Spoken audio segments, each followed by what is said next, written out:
안녕하세요. 이번 시간부터 Liquidity and Treasury Risk Measurement and Management 같이 공부를 해봅시다. 이 Liquidity and Treasury Risk Measurement and Management는 잘 아시겠지만 2019년도에는 없었던 과목이에요. 2020년 FRM 시험부터 이게 새로 이제 편입이 되었는데 비중으로는 15% 비중을 차지하고 있어서 그렇게 높은 비중은 아니지만 우리가 다뤄야 될 주제를 보게 되면 주제가 굉장히 광범위합니다. 마켓 리스크 같은 경우는 주로 이제 말 그대로 그냥 시장 위험이니까 주가나 환율이나 이자율, 그다음에 커머디티 프라이스 이런 것들이 움직이게 되면 내가 가지고 있는 포지션의 가치가 어느 정도까지 손실이 나는 겁니까?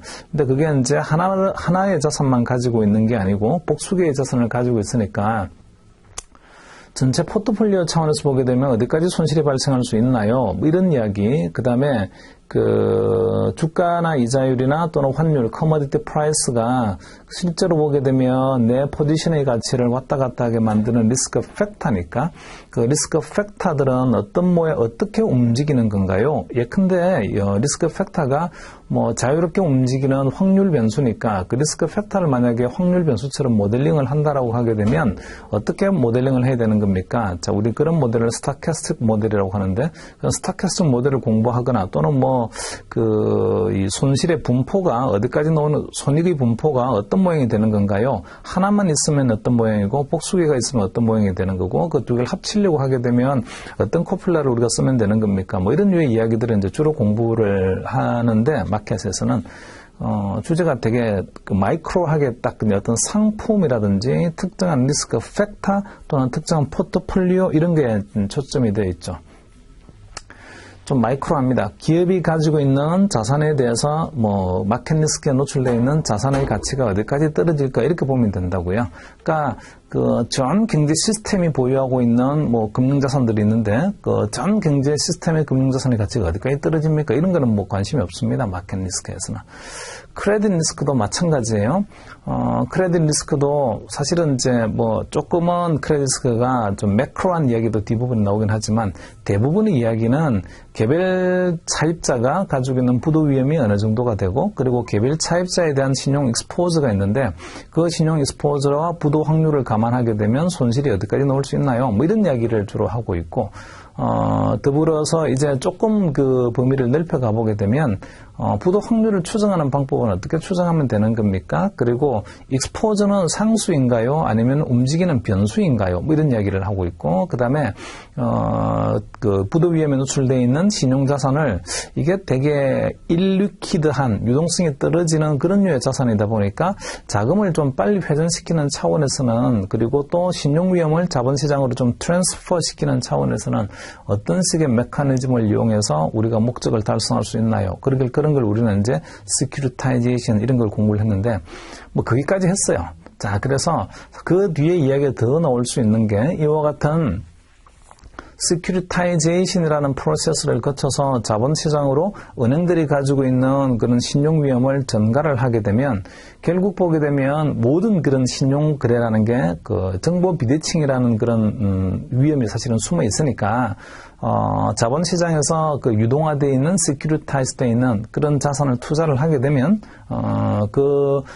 언더라인에서 제공되는 위험을 자본시장이 다 떠안게 되고 문제는 자본시장은 돈이 돌아가는 시장이잖아요.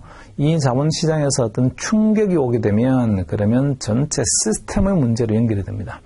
그 시스템의 문제로 연결되는 게 결국은 자금이 잘 돌아가나요? 안 돌아가나요? 그러니까 캐피탈 마켓이 자본시장 또는 머니마켓 자금시장이 원래의 만들어진 취지에 맞춰서 제대로 작동이 되는지 안 되는지 그게 이제 되게 중요한데 평상시는 그게 원래의 의도대로 작동이 잘 돼요.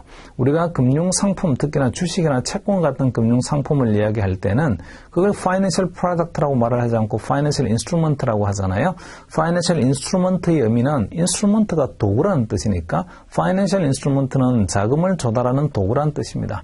자, 자금을 조달하는 도구 어디서 자금 조달할까요? 그런 도구를 갖다 우리가 시장에 발행을 해서 자금을 갖다 끌어올 거라고요. 어디에다가 발행을 합니까? 자본시장에 하죠.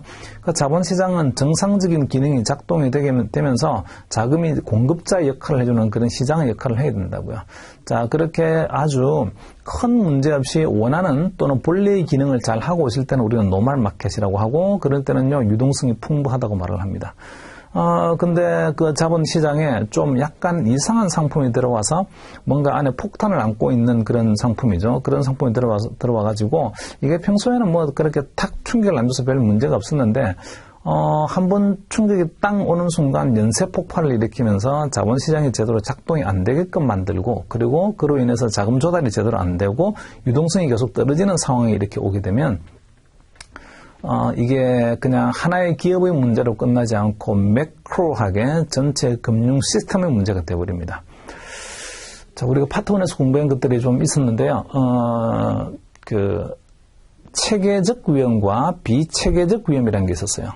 체계적 위험, 시스테매틱 리스크가 있고, 그 다음에 언시스테매틱 리스크가 있었습니다. 자, 시스테매틱 리스크는 전체 시장 참여자들한테 영향을 주는 그런 리스크입니다. 반면에 unsystemetic 리스크는 그 개별의 개체의 고유한 위험이에요. 유동성 위험은 그러면 개별 기업의 고유한, 그거는 니네만의 이야기지 이런 거겠습니까? 아니면 시장 전체 이야기겠습니까? 리퀴디티 유동성 리스크는요, 시장 전체 이야기입니다. 자본시장이 제대로 작동이 안 되는 거예요. 그래서 자금이 잘 흘러가질 않아요. 자금 조달이 안 돼요. 이런 시장이란 말이죠. 그러다 보니 이 리퀴디티 리스크라는 거는 속성 자체가요, 대단히 시스테마틱한 속성을 가지고 있고 체계적인 속성을 가지고 있어요. 대부분의 기업들한테 영향을 줘요. 시장 참여자들한테 대부분 영향을 다 줍니다. 그래서 리퀴디티 리스크는 대단히 체계적인 속성을 가지고 있고, 이 체계적 위험에 제대로 우리가 대응을 못하게 되면 금융 시스템의 실패로 이루어지게 됩니다. 그래서 리퀴디티 리스크 자체가 대단히 시스테매틱한 리스크고, 이 시스테매틱 리스크를 제대로 관리를 못하게 되면 시스템의 실패로 와요. 그 금융 시스템의 실패로 옵니다. 그게 이제 우리는 시스테믹 리스크라고 말할 수 있어요. 시스테매틱 리스크와 시스테믹 리스크는요, 같지 않습니다. 그죠? 시스테매틱 리스크는 전 금융시장에 참여하고 있는 모든 참여자들한테 다 같이 영향을 미치는 요소, 우리가 회피하려고 해도 회피하기 되게 어려운 위험, 이런 위험을 시스테매틱 리스크라고 하고, 그 시스테매틱 리스크를 우리가 잘만 관리한다라고 하게 되면 별 문제 없을 텐데, 그게 잘 관리가 되지 않게 되면 시스템의 실패로 오게 되고, 그 시스템의 실패를 불러일으킬 수 있는 위험을 우리는 시스테믹 리스크라고 합니다. 자, 리퀴디티 리스크는요, 기본적으로 시스테매틱하고, 그 다음에 시스템의 실패로 이루어질 수 있고, 이런 속성을 가지고 있어요. 그런 속성을 가지고 있는, 이런 좀, 어떻게 보면은 상당히 우리가 통제를 잘 해야 되는 그런 리스크가, 현실화된 게, 2007, 2008년도의 서브프라임 크라이시스입니다. 그래서 우리가 신용 리스크에서는 유동화 상품이라는 것까지 공부를 했고, CDO라는 게 이런 거예요. 그래서 모기지를 담보로 해서 우리가 CDO를 발행을 했는데, 이게 서브프라임 크라이시스로 결국은 이어진 거예요. 라는 이야기까지가 되었어요. 자, 그거를 조금은 뎁스 있게 좀 들어가서, 결국은 유동성이라는 그런 또 관점에서, 리퀴디티 유동성이라는 관점에서, 이게 시장 전체나 또는 개별 참여자들한테 어떤 영향을 줄 수 있는 거지, 그리고 이런 유동성 위험이 왜 발생하는 거지, 유동성 위험이 큰지 작은지를 어떻게 측정하면 되는 거지, 뭐 이런 것들을 갖다가 조금 공부를 해야 되는 게 사실은 필요한데, 그게 이제 2020년도에는 FRM의 정규 과목으로 파트 2에 편입이 되었습니다. 비중 15%지만, 이 내용들이 되게 많아요. 자, 일단 목차를 한번 보세요. 컨텐츠에. 리딩 63에서부터 시작해서 리딩 81까지가 있으니까 전체의 리딩 개수로 본다면 모두 19개가 있습니다. 이 19개 중에서요, 리딩 64하고, 그 다음에 리딩 70하고, 리딩 76은 요 세 개는 2019년도 기준으로는 Operation Risk Management에서 다루었던 주제들이에요.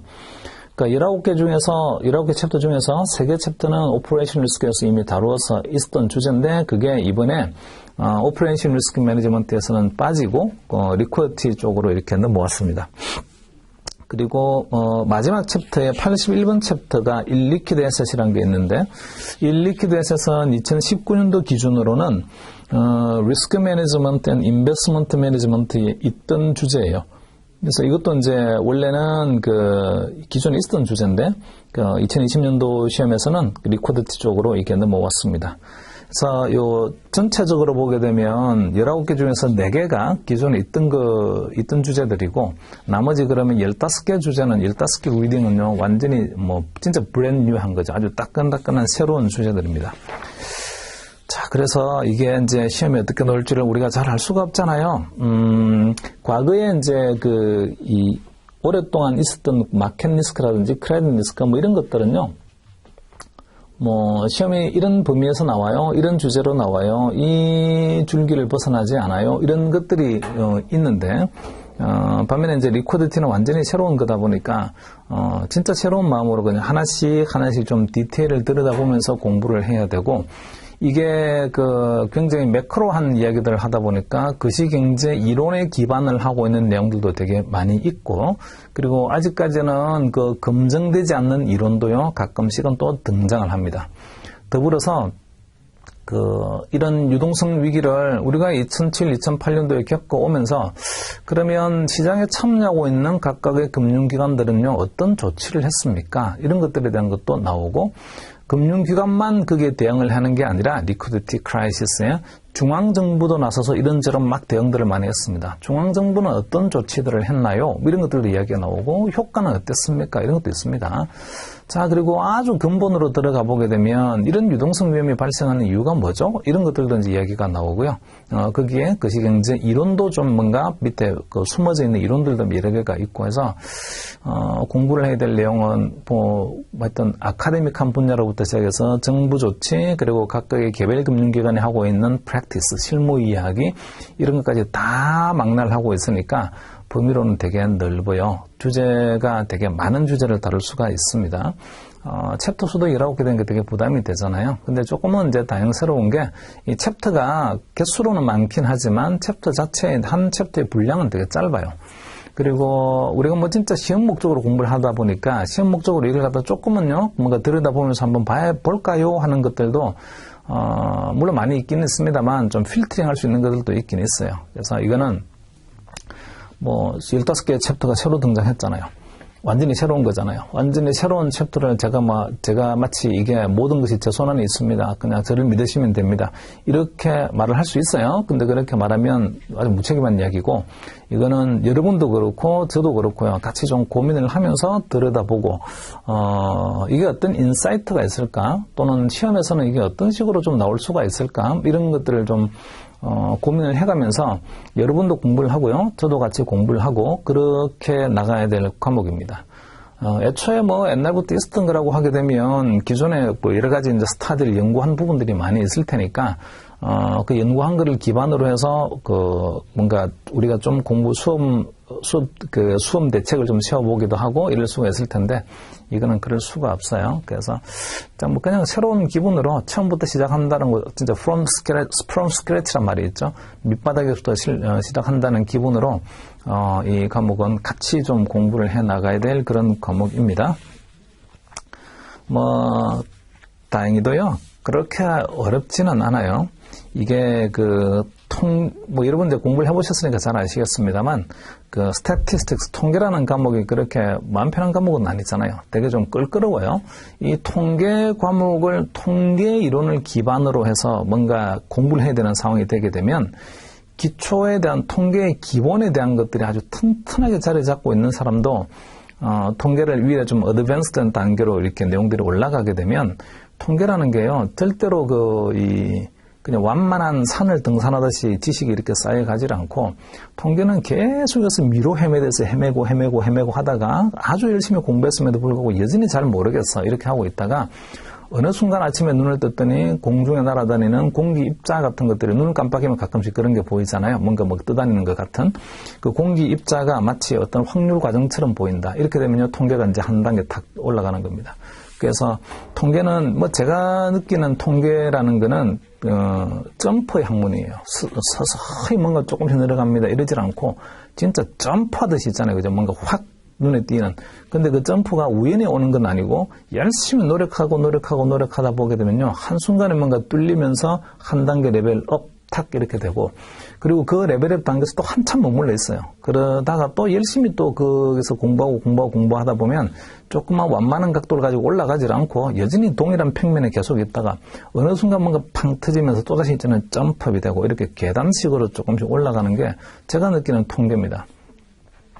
그래서 통계는 웬만큼의 그 노력을 해서 그 점프업이 되지 않는 이상은 그 통계를 기반으로 해서 뭔가 막 이론이 자꾸 전개가 되거나 또는 뭐 공식들이 등장을 하거나 이렇게 하게 되면 나한테는요 굉장히 넘을 수 없는 벽이에요. 마켓 리스크가 대체로 그런 류의 그 과목인데 이 리쿼드 리스크는 좀 워디해요. 그리고 프랙티컬하게 좀 실무적이고요. 정부 조치, 그 다음에 거시경제 이론 이런 것들이 밑에 쭈르륵 붙어 있는데 다행히도 통계에 대한 것들은요 그렇게 통계적 백그라운드를 많이 필요로 하진 않습니다. 그래서 뭐 15% 비중밖에 안 되긴 하지만 거의 제가 보기에는 뭐 이해가 한 뭐 40%, 암기가 한 60% 이런 정도에 해당되는 그런 뭐 컨텐츠 내용들이에요.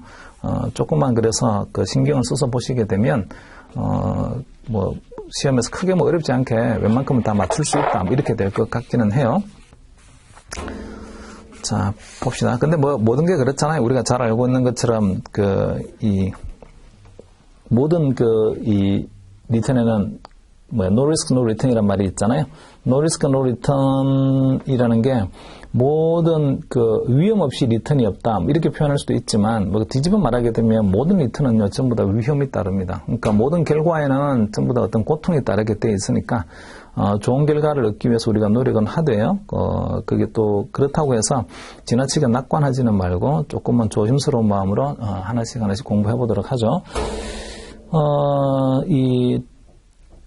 전체 그 19개 그 리딩에 대해서 카테고라이제이션 이렇게 해놨는데 이게 그 가프에서 발표한 스터디 가이드가 있어요. 스터디 가이드를 요렇게 저렇게 한번 좀 뭐 그렇게 많은 내용도 없지만 스터디 가이드를 좀 뜯어보고 거기서 자 이렇게 일종의 그 영어도 공부하게 되면 그 문맥이라는 또는 의미 단위 이런 뜻으로 청크라는 말이 있죠. 청크, 덩어리라는 뜻이죠.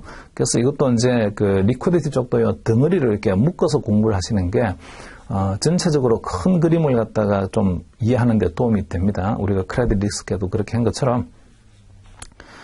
그래서 이제 시작할게 63 리딩부터 할 텐데요. 63, 64, 65 리딩은 세 개를 묶어서 그냥 이 리쿼드 리스크의 정의가 도대체 뭐고, 리쿼드 리스크는 왜 발생하는 건지에 대한 이야기, 그 다음에 그 유동성이 있는지 없는지를 유동성의 정도를 측정하는 척도가 있습니다. 매트릭이라는 게 있을 거예요. 그래서 계량적으로 유동성이 높은가요? 유동성이 낮은가요?는 뭘 보고 측정하는 겁니까? 뭘 보면 유동성이 높은지 낮은지 알 수 있죠. 그런 척도에 대한 것도 좀 공부를 해볼 거고요.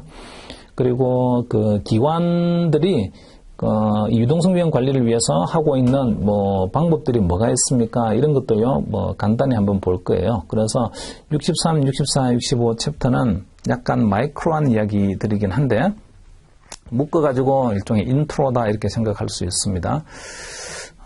파편적인 주제이긴 하지만 그 포텐셜 소스가 뭡니까? 리퀴드 리스크에. 그 다음에 계량적인 척도는 뭐가 있는 거죠? 그런 이야기. 그 다음에 기관들은 어떤 방법으로 이걸 관리를 하고 있습니까? 유동성 위험을. 자, 이렇게 해서, 조금 파편적이긴 하지만, 그래도 뭐 세 개의 주제를 묶어보게 되면요. 전체 그림이 이런 거겠구나라고 좀 짐작을 할 수가 있어요. 그게 63, 64, 65 챕터가 하나의 묶음이다. 이렇게 생각하시면 됩니다. 자, 물론 이게 이 각 리딩을 쓴, 저자들이 다 달라요. 그 저자들이 다 한 사람이 썼어요. 또는 뭐 서너 사람이 이거 전체 19개를 쓴 거예요. 이렇게 하게 되면 그나마 있잖아요. 좀 어떤 일맥상통하는 같은 맥락을 가지고 쭉 읽을 수가 있어요. 근데 이거는 불행하게도 굉장히 많은 저자들, 뭐 거의 모든 챕터의 저자들이 다 다르다라고 뭐 해도 과언이 아닌데, 그래서 보면 약간씩 보게 되면요, 잘 연결이 안 되는 주제들도 있기는 있어요. 챕터와 챕터 간에. 그럼에도 불구하고 연결이 안 되는 주제이긴 하지만 그걸 갖다 좀 청커 단위로 이렇게 묶어서요 공부하시는 게 편할 것 같긴 해요. 그래서 63, 64, 65는 하나의 덩어리다 이렇게 생각해서 공부를 하시고 그 끝나고 나면 리퀴디티 리스크 매니지먼트의 전체 프레임워크에 대한 거를 68챕터부터 이렇게 쪼르륵 공부를 하게 됩니다. 전체적으로 어떻게 이게 청커 단위로 묶어서 우리가 공부를 해야 되는 건지는 파일을 올려놨으니까 그 파일을 보시고요.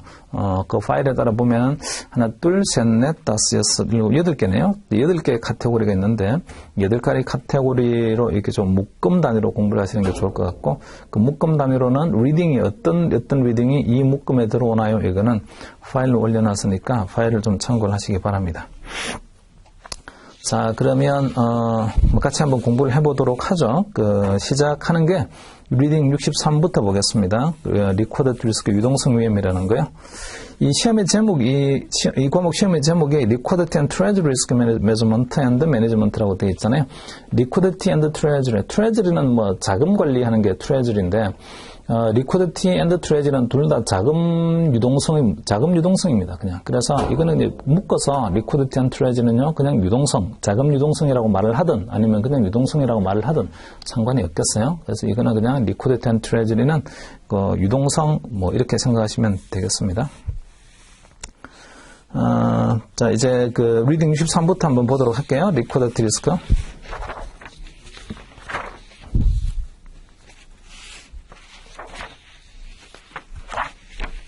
페이지 1페이지 봅시다. 페이지 1페이지.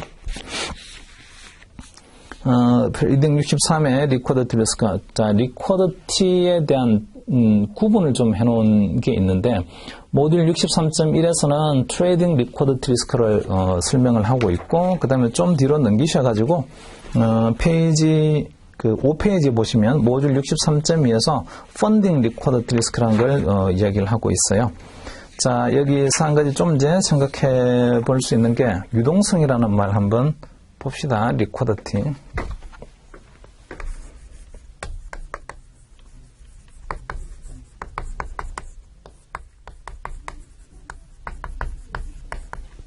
이거는요, 유동성의 원천이 뭡니까? 이거 한번 생각해 볼 수 있어요. 자, 유동성이라는 거는 어디로부터 오는 거냐면 소스 원천이 있습니다. 가지고 있는 내가 이런 자산을 가지고 있어요. 그러니까 보유자산으로부터 오는 능력이 있어요. 자, 보유자산으로부터 발생하는 능력도 있고요. 유동성이. 두 번째는 내가 자산은 그렇게 가지고 있지 못하지만 외부로부터 있잖아요. 그죠? 자금을 차입할 수 있는 능력으로부터 유동성이 생기기도 합니다. 보유자산은 이제 어떤 자산을 제가 들고 있어야 되는 거냐면, 유동성이 높은 자산, 그러니까 이거를 팔려고 하게 되면요, 잘 안 팔려요.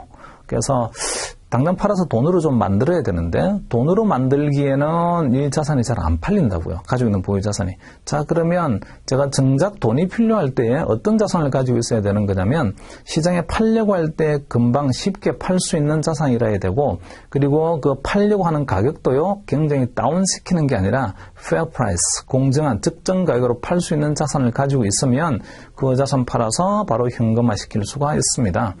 그래서 유동성이 발생하는 원천에는요, 첫 번째는요, 보유자산이라는 게 있어요. 어떤 자산 네가 들고 있니? 라는 거요. 그래서 유동성 자산 들고 있으면 오케이, 문제 없어요. 국채 같은 거 들고 있다? 금방 팔 수 있죠. 그래서 그걸 환금으로, 돈으로 바꿔서 우리가 부채를 갚아야 된다든지 아니면 다른 자산을 산다든지 이런 목적으로도 쓸 수가 있습니다.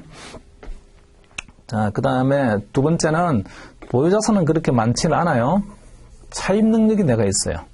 그래서 필요하다면 바깥에서 돈을 내가 빌려올 수는 있어. 이것도요, 나의 유동성을 확보할 수 있는 되게 좋은 원천이 됩니다. 자, 여기서 보유자산으로부터 제가 유동성이 있다라고 생각을 했는데, 그런 유동성 있는 자산을 가지고 있으니까 실제로 시장에 팔았을 때에 안 팔린다? 이렇게 되면요, 문제가 생기죠. 그 다음에 팔 수는 있었어요. 팔았을 때 보니까 원래 가격보다는 대단히 낮게 팔아야만이 팔린다. 이럴 수도 있습니다. 그래서 이 보유자산이 결국은 유동성의 원천이긴 하지만 다르게 말하게 되면 이 보유자산도 무슨 위험을 가지고 있냐면 유동성 위험을 가지고 있기도 해요. 생각했던 만큼의 유동성을 나한테 제공하지 못하는 위험이 있다고요. 그런 류의 위험을 트레이딩 리코더티 리스크라고 합니다. 트레이딩 리코더티 리스크. 그 모듈 63.1에 나와 있는 거요. 자, 그 다음에 이 보유자산이 이제 유동성을 제대로 제공하지 못하는 위험인 거죠. 나는 얘로부터 유동성 확보할 줄 알았는데, 그 다음에 두 번째는 내가 돈 빌릴 수 있을 줄 알았어요. 뭔가 필요하다고, 돈이 필요하다고, 오케이, 내 밖에 나가 돈 빌려올게. 내 신용도면 충분히 돈 빌려올 수 있어. 그 정도 돈은. 이렇게 생각하고 있습니다. 이 차입 능력이 나의 유동성의 원천이다. 이렇게 생각했어요. 근데 이게 생각보다는 돈이 안 빌려지는 거예요. 내가 밖에 나가서 돈을 빌려고 했더니, 자, 그렇게 돈을 갖다가 차입해서 조달하지 못하는 위험을 펀딩 리퀴디티 리스크라고 해요. 우리 이미 공부한 적이 있죠. 파트 1에서. 자, 리퀴디티의 종류는요, 원천은 보유자산이 있고, 두 번째는요, 차입 능력이 있고, 두 가지가 있다. 이게 제대로 내가 생각하는 만큼 유동성을 확보를 못 시켜주는 위험을 트레이딩 리퀴디티 리스크라고 하고, 그 다음에 내가 차입할 수 있을 줄 알았는데 결국은 차입 능력이라는 건 나의 신용도의 문제입니다. 이 차입 능력이 내 정도의 신용도면 충분히 돈 빌릴 수 있을 줄 알았는데 못 빌려? 이런 위험을 펀딩 리퀴디티 리스크라고 해요. 그래서 전체적으로는 이 두 가지가 우리가 앞으로 공부해야 될 리스크의 종류입니다. 트레이딩 리퀴디티 리스크, 펀딩 리퀴디티 리스크. 근데 재미있는 게 펀딩 리퀴디티 리스크하고 트레이딩 리퀴디티 리스크는요, 서로 간에 인터랙션이 있어요. 서로가 서로 주고받습니다. 위험을 서로 주고받아요. 그래서 얘가 먼저 시작이 되면서 이게 커질 수도 있고, 얘가 먼저 시작이 되면서 이 위험이 커질 수도 있습니다. 그래서 이거는 서로 독립적인 위험이다 이러질 않고 두 개가 서로 인터랙션이 있어요. 근데 이 인터랙션 서로 연결을 시켜서 서로 간의 위험을 증폭을 시켜갑니다. 그 위험을 증폭시키는 계기가 되는 게 강한 레버리지가 있으면 그래요. 하필이면 이 자산이 레버리지를 동반하고 있는 자산이다. 돈을 빌려서 산 자산이다. 이렇게 하게 되면 이 레버리지가 트레이딩 리퀴디티 리스크와 펀딩 리퀴디티 리스크를 갖다가 연결시키는 되게 중요한 링킹 핀입니다. 연결 핀이에요. 그래서 전체적으로 앞으로 우리가 어떤 걸 이야기할 거냐면 이 트레이딩 리스크 공부할 거고요. 그 다음에 이거 펀딩 리스크 공부할 거예요. 그리고 더불어서 레버리지도 공부하겠습니다. 이 세 가지가 그냥 앞으로 공부할 거예요. 거의 대부분에 이렇게 생각하시면 됩니다. 물론 그거와 관련해서 조금씩 옆에서 이제 다른 이야기들이 나올 수 있는데, 큰 줄기는요, 트레이딩 리퀴디티 리스크, 그 다음에 펀딩 리퀴디티 리스크, 요거 두 개고, 그 두 개를 연결시키는 게 레버리지다. 자, 이렇게 좀 정리를 하시면 되겠어요. 페이지 1에서 모듈 63.1에 트레이딩 리퀴디티 리스크 봅시다. 거기 에로를 보시게 되면 explain and calculate liquidity trading risk. 이거 계산해보자. 트레이딩 리퀴디티 리스크의 크기가 어느 정도인지를 한번 계산해보자. 이런 게 있고요. 그러니까 뭔가 매트릭이 있는 거죠. 척도가 있습니다. 트레이딩 리스크가 큽니까? 작습니까? 라는 척도가 있고, 그 다음에 또요, 이 계산을 할 때에 뭘 볼 거냐면, cost of liquidation and liquidity adjusted bar라는 게 있네. 자, 이게 트레이딩 리퀴디티를 나타내는 척도가 뭐가 있습니까? 첫 번째요, cost of liquidation. 청산 비용이라는 게 있어요. 그냥 생각할 수 있는 것 중에 하나가 굉장히 유동성이 높은 자산이에요. 그 자산을 시장에서 청산한다고 해서 돈이 많이 들진 않아요. 그런데 유동성이 떨어질수록 청산 비용이 커지게 됩니다. 자, 이거 좀 생각하셔야 돼요. 유동성의 원천이 뭐라고 했어요? 자산을 내가 가지고 있는 경우입니다. 요거 자산 가지고 어디에 써먹을 거냐면요, 유동성 쪽에 쓸 거라고요. 자, 보유자산을 유동성 쪽으로 있잖아요. 활용을 하려고 하게 되면 환금을 해야 돼요. 환금. 돈으로 바꿔야 된다고요. 그 환금성을 컨버터빌리티라고 합니다. 컨버터빌리티. 환금성이 있어요. 환금성. 그러니까 돈으로 바꿔야 되니까 기본적으로 뭘 해야 되는 건 이걸 갖다가 세일해야 된다. 매각해야 돼요. 그래서 세일 프라이스가 중요한데, 팔 때 과연 내가 원하는 가격으로 세일할 수 있나? 그렇진 않아요. 시장에서 사고자 하는 사람이 없으면 내가 원하는 가격으로 팔 수가 없어요. 그래서 들고 있는 요 보유자산 롱 포지션이죠. 롱 포지션의 에셋을 우리는 리퀴데이션 해야 되는데, 리퀴데이션 할 때는 코스트가 듭니다. 이 코스트에 해당되는 게 대표적인 게 있잖아요. 그죠? bid, ask spread예요. 매수 매도 호가의 차이. 나는 이 가격으로 팔고자 해요. 이게 내가 팔고자 하는 가격이라고요. 근데 팔고자 못하고 이런 가격 자체가 있잖아요. 시장에 사는 가격이 요 가격이다 보니까 내가 팔 수 있는 가격은 요 비드 프라이스로 팔게 됩니다. 내가 원하는 가격으로 팔지 못하고. 자, 그 다음에 두 번째는, 어쨌든 요 코스트가 크면 클수록요, 내가 환금하는데, 자산을 돈으로 바꾸는데 드는 비용이 크다, 이런 이야기고요. 그 비용이 크면 클수록 트레이딩 리퀴디티가 크다, 이렇게 말할 수 있습니다.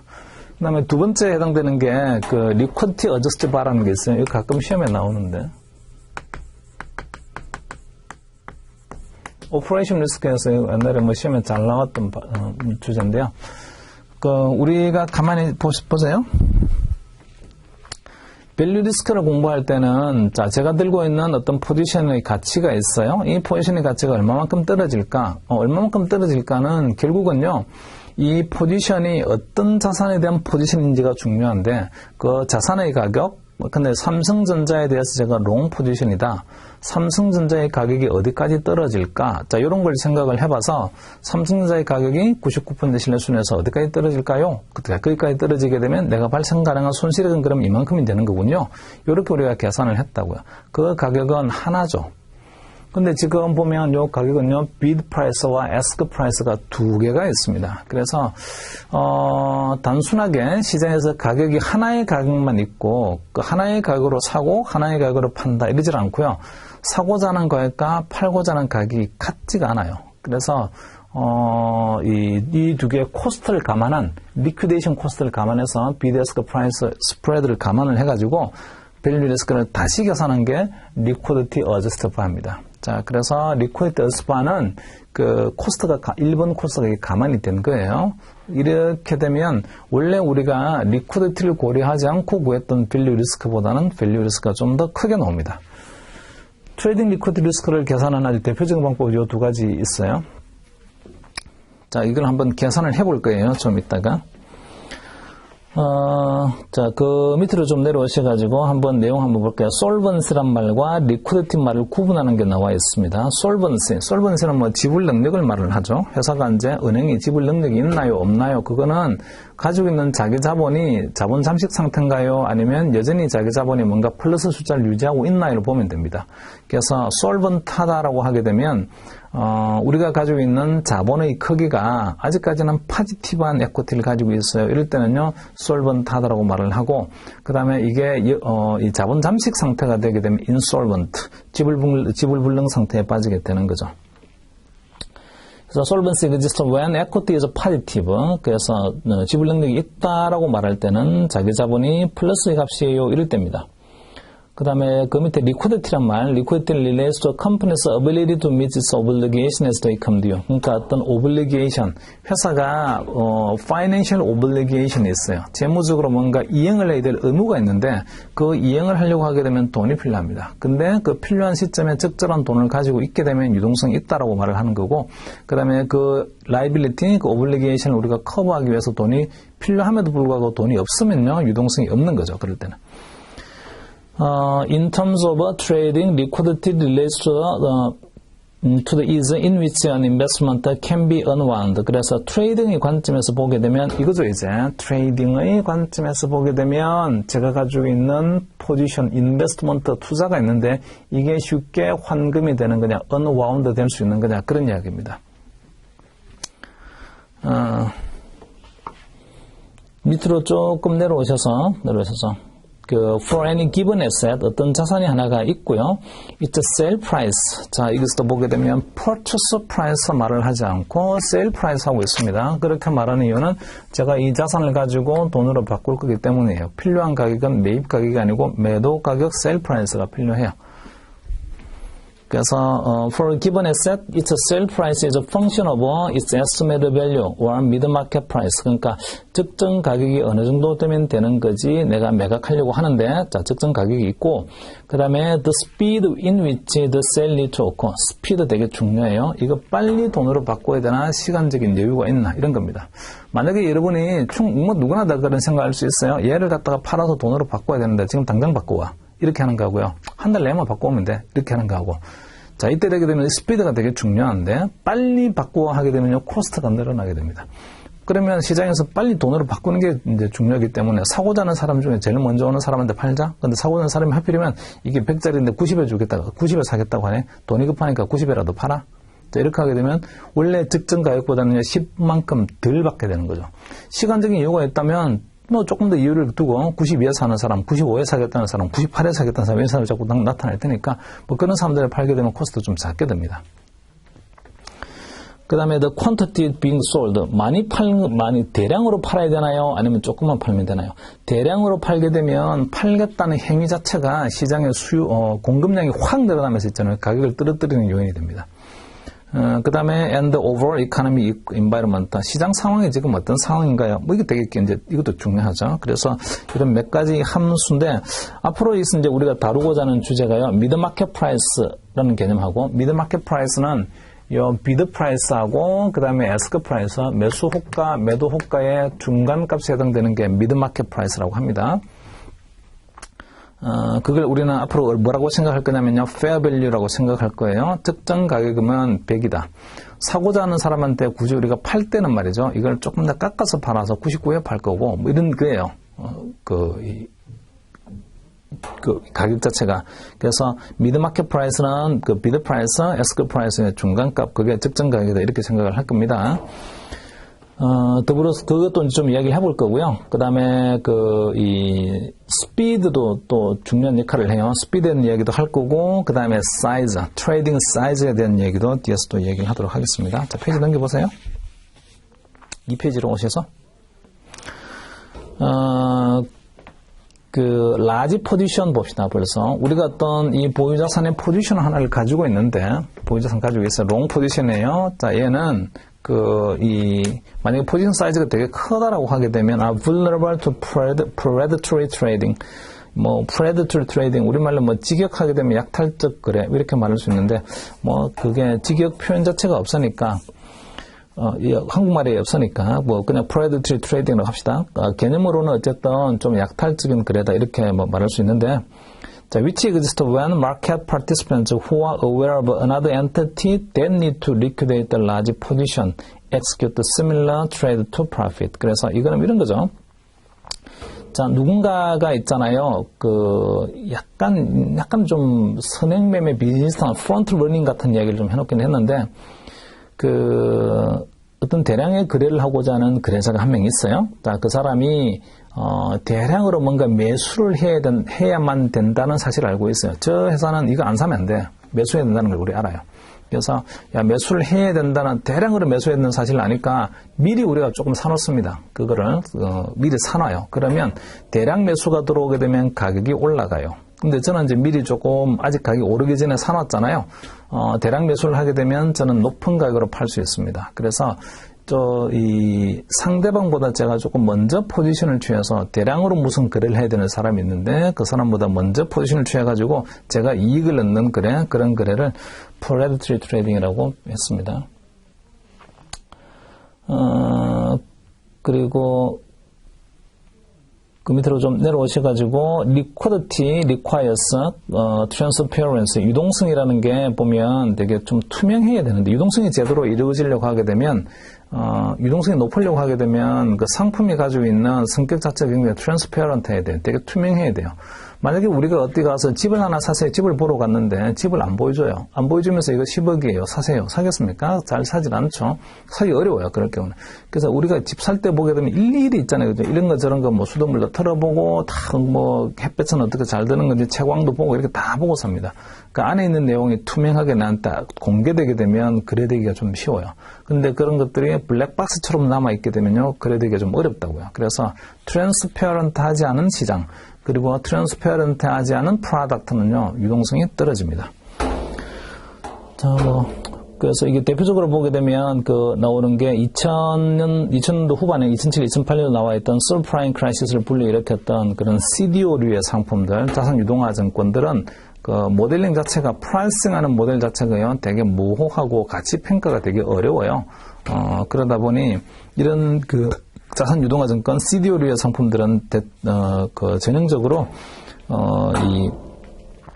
좀 트랜스페어런트 투명하지 않는 상품이라고 말할 수 있고 이 투명하지 않는 상품도 시장이 좋을 때는요 그렇게 뭐 큰 저항 없이 거래가 됩니다. 근데 시장이 나쁜 상황으로 일단 방향이 바뀌게 되면 투명하지 않은 상품들을 사지 않으려고 해요. 가격이 순식간에 떨어지게 됩니다. 굉장히 빠른 속도로 떨어져요. 자, 그리고 그 밑으로 좀 내려오셔가지고, for financial asset with a market maker. market maker는 시장 조성자죠. 자, 시장에 어떤 시장 조성자가 있어요. 그래서 저는 누구랑 거래할 거냐면, 요 마켓 메이커하고 거래하겠습니다. 아주 전형적으로 생각할 수 있는 게 자동차 딜러 이런 거 생각하시면 돼요. 자동차 딜러. 그러니까 자동차 딜러한테 가서 제가 들고 있는 차를 갖다가 팔고 싶어요. 이런 거죠. 그 다음에 또 자동차 딜러한테 가서 차를 사고 싶어요. 그래, 자동차 딜러가 마켓 메이커 역할을 하는 거죠. 자, 근데 어떤 금융상품이 하나 있는데요. 이 금융상품을 거래하려고 하게 되면 마켓 딜러를 경유를 해야 됩니다. 딜러를. 그래서, there will be both bid and offer price가 있어요. 자, 이거 bid price, offer price가 있는데 이거 조금 주의하셔야 돼요. bid price, 매수 호가고, 그 다음에, offer price, offer라고 쓰네? 에스크라고 쓰는 offer price. offer나 뭐 에스크나 같은 얘기예요. offer price. 이거 매수 호가, 그 다음에 offer price는 매도 호가인데, 자, 문제는 말이죠. 요 bid price와 offer price가 항상 공시가 됩니다. 공시되는 거를 quotation 된다고 하는데, 이런 식으로 어떤 상품에 대해서 매수 호가와 매도 호가를 두 개를 동시에 quotation 하는 거를 two-way quotation이라고 해요. 자, 가격이 두 개 동시에 나와 있는 거죠. 근데 이게 누구의 관점이냐, 누구의 관점. 이 two-way quotation은요, 전부 다 누구의 관점이냐면 딜러의 관점입니다. 딜러.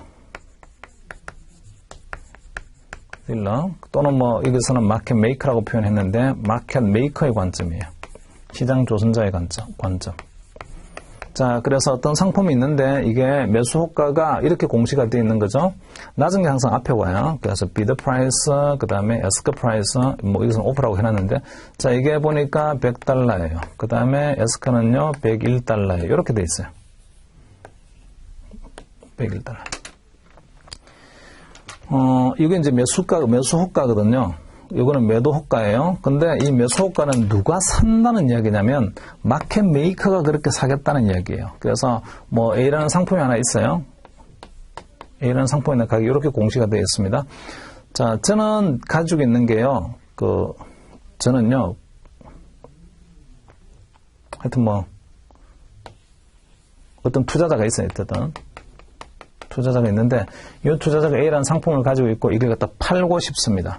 자, 팔려고 하게 되면 가격표를 봐야 돼요. 이게 이제 가격표죠. 가격표 이렇게 돼 있어요. 매수 호가, 매도 호가. 아, 그러면 나는 이 가격으로 팔 수 있구나. 나는 파는 사람이니까 매도 호가로 팔 수가 있겠군. 101이라는 가격으로. 아닙니다. 자, 이거 파는 걸 누구한테 팔아야 된다고요? 마켓 메이커한테 팔아야 돼요. 시장 조성자를 경유해서 나는 거래를 하게 돼 있다고요. 그러니까 자동차 딜러한테 팔아야 되는 거하고 같은 거예요. 중고차를.